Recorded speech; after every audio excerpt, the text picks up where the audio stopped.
কোন নেশাখোর নিজের থেকে মদ খানা, মদের বোতল শুরু করে নাই, তারে কোনো না কোনো দুষ্ট বন্ধু শয়তান তারে এই মদের আড্ডায় নিয়ে গেছে, নারীর ফাঁদে ফেলে দিছে, সস্তা প্রেমের ফাঁদে ফেলে দিছে। এই জন্য বাপ, আমিও আফসোস করতে হবে, আপনিও করতে হবে। জওয়ান বুড়ো প্রত্যেকে মন্দ সঙ্গী, অসৎ সঙ্গী, যে তোমারে নষ্ট করে দিছে, যে তোমারে চরিত্রহীন বানিয়ে দিছে, তার কথা মনে পড়বে আর তখন আফসোস করবে, হায় যদি তাকে বন্ধু না বানাইতো।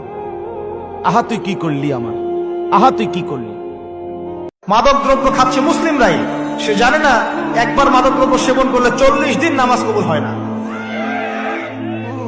কেউ যদি মাদক দ্রব্য সেবন করে এবং এই অবস্থায় সে মৃত্যুবরণ করে, রাসূলুল্লাহ সাল্লাল্লাহু আলাইহি ওয়াসাল্লাম বলেছেন তাকে আল্লাহ পাক তিনাতুল খাবাল পান করাবে।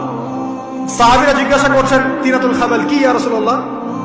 নবীজি বলছেন, এটা জাহান্নামীদের রক্ত, মাংস, পুজের একটা মিশ্রণ, একটা পানীয়। আমরা কি খেতে চাই? আজকে থেকে তওবা করবেন, কোন রকম মাদক দ্রব্যের সাথে সংশ্লিষ্ট থাকবেন। আল্লাহ পাক হেফাজত করুন, আমিন। সিগারেট খোর মনে করে গাঁজাখোরের চাইতে ভালো, গাঁজাখোর মনে করে মদখোরের চাইতে ভালো, মদখোর মনে করে হিরোইন চাইতে ভালো, হিরোইন খোর মনে করে টিকটিকির লেজ খাওয়ার চাইতে ভালো।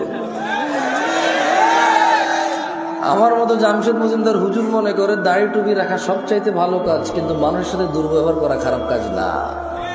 এখানে প্রত্যেকটা রুগী চায় ডাক্তার হিদায়েত, ডাক্তার চায় যে ম্যাজিস্ট্রেট তার পরীক্ষার নকল ধরেছে তার হিদায়েত,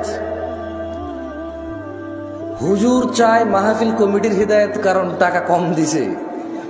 মাহফিল কমিটি চায় হুজুরের হিদায়েত, টাকা কন্ট্রাক্ট করা ছাড়া আসতে চাচ্ছে না। কেউ নিজের হিদায়েত চায় না, প্রত্যেক ব্যক্তি অন্যের হিদায়েত নিয়ে এখানে ব্যস্ত।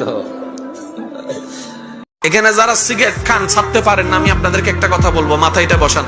আপনি রমজানে যদি 10টা 11টা 12টা 1টা 2টা সিগারেট না খেয়ে থাকতে পারেন, আপনি আগামীকালকেও চাইলে সকাল 10টা 11টা 12টায় সিগারেট না খেয়ে থাকতে পারবেন।